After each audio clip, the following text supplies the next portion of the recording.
जय श्री कृष्ण। भाइयों एवं बहनों, आज का हमारा विषय है सांप्रदायिकता में फंसे धर्मभीरू लोग, हमीरपुर जिले का वो कड़वा सच। भाइयों एवं बहनों, क्या कोई धर्म या संस्कृति इतनी कमजोर हो सकती है कि कुएं में रोटी का एक टुकड़ा विधर्मियों द्वारा गिराने मात्र से पूरा का पूरा गांव अपना धर्म एवं अस्तित्व खो दे?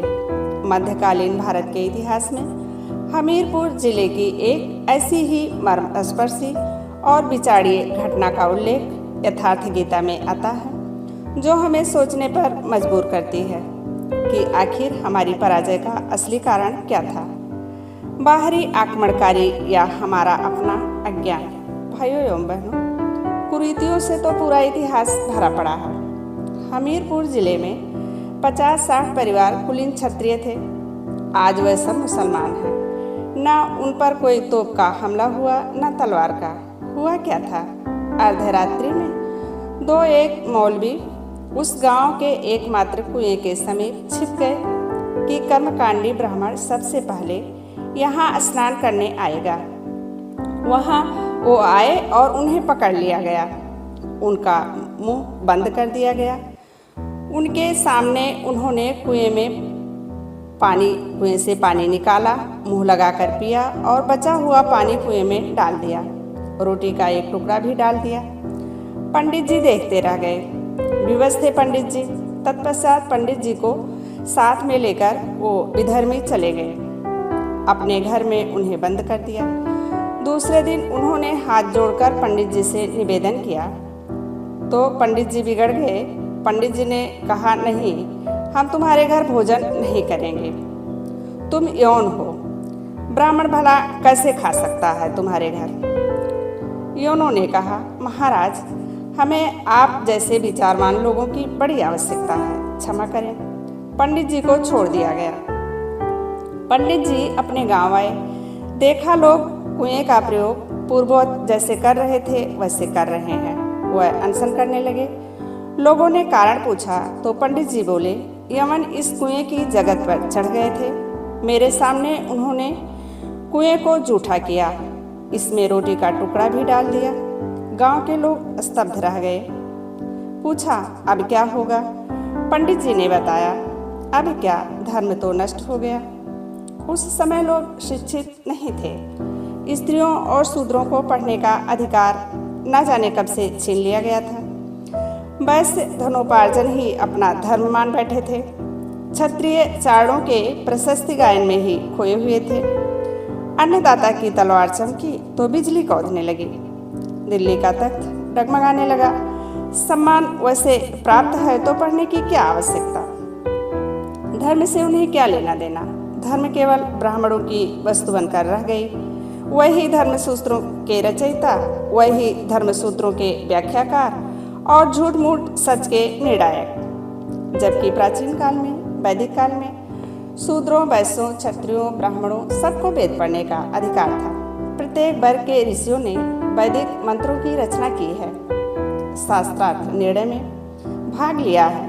प्राचीन राजाओं ने धर्म के नाम पर आडंबर फैलाने वाले लोगों को दंड दिया है। इतिहास में ऐसे कई प्रमाण हैं। धर्म परायणों का आदर किया गया है, सम्मान किया गया है। किंतु मध्यकालीन भारत में सनातन धर्म की यथार्थ जानकारी न रखने से उस जिले के निवासी, उस जिले के गांव के निवासी भेड़ की तरह एक कोने में खड़े हो गए कि धर्म नष्ट हो गया। कई लोगों ने इस अप्रिय शब्द को सुनकर आत्महत्या कर ली, किंतु सब कहाँ प्राणांत कर पाते? आत्महत्या कितने लोग करते? अटूट श्रद्धा के पश्चात भी विवश होकर अन्य हल खोजना पड़ा। आज भी उस गांव में बांस गाड़कर, मूसल रखकर हिंदुओं की तरह सब विवाह करते हैं और बाद में एक मौलवी आकर निकाह पढ़ा चला जाता है। सबके सब शुद्ध हिंदू, लेकिन सबके सब मुसलमान बन गए। हुआ क्या था? केवल पानी पिया था, अनजाने में मुसलमान का छुआ खा लिया था, इसलिए धर्म नष्ट हो गया। धर्म न हुआ, छुई मुई या लाजवंती का पौधा हो गया। आप लाजवंती के पौधे को छुए तो उसकी पत्तियां सिकुड़ जाती हैं और हाथ हटाते ही पुनः विकसित हो जाती हैं। यह पौधा तो हाथ हटाने पर विकसित हो जाता है, किंतु धर्म ऐसा मुरझाया कि कभी विकसित नहीं हुआ। सब अपने आप को भ्रष्ट समझने लगे। धर्म की शरण में हम क्यों जाते हैं? क्योंकि हम मरण धर्मा यानी मरने जीने वाले लोग हैं, और धर्म कोई ठोस चीज है जिसकी शरण जाकर हम भी अमर हो जाएंगे।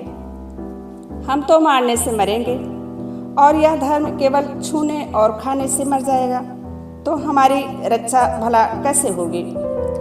धर्म तो आपकी रक्षा करता है, आपसे शक्तिशाली है।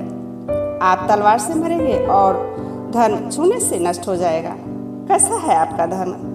कुरीतियाँ नष्ट होती हैं, न कि सनातन। सनातन तो एक ऐसी ठोस वस्तु है जिसे शस्त्र नहीं काट सकते, अग्नि जला नहीं सकती, जल इसे गीला नहीं कर सकता। खान पान तो दूर, प्रकृति से उत्पन्न कोई भी वस्तु उसका स्पर्श भी नहीं कर पाती, तो वह सनातन नष्ट कैसे हो गया? श्रीमद् भगवद गीता में श्री कृष्ण जी ने अर्जुन से कहा है, नैनम छिदन्त शस्त्राणि नैनम दहति पावकः ना चैनम क्लेदयन्त्यापो ना शोषयति मारुतः।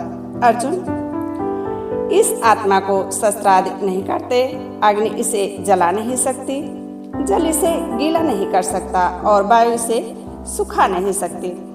भाइयों एवं बहनों, हमीरपुर जिले की यह घटना हमें इतिहास की उस भूल की याद दिलाती है जो तब होती है जब कोई समाज अपने मूल आध्यात्मिक ग्रंथों के व्यवहारिक ज्ञान को छोड़कर अंधविश्वासों की लकीर को पीटने लगता है। यथार्थ गीता हमें यही सिखाती है कि धर्म बाहरी कुएं के जल में नहीं, बल्कि हमारे अंतःकरण और हमारे विवेक में निवास करता है।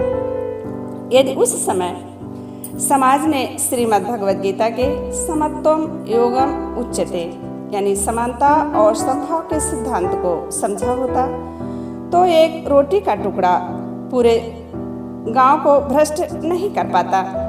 इस ऐतिहासिक प्रसंग और यथार्थ गीता के इस दृष्टिकोण पर भाइयों एवं बहनों, आपकी क्या राय है? कमेंट बॉक्स में ज़रूर लिखें, और इस वीडियो को अधिक से अधिक लोगों में शेयर करें। चैनल को सब्सक्राइब करना ना भूलें। मिलते हैं अगले वीडियो में एक नए विचार के साथ। जय श्री कृष्ण, जय श्रीमद् भगवद गीता।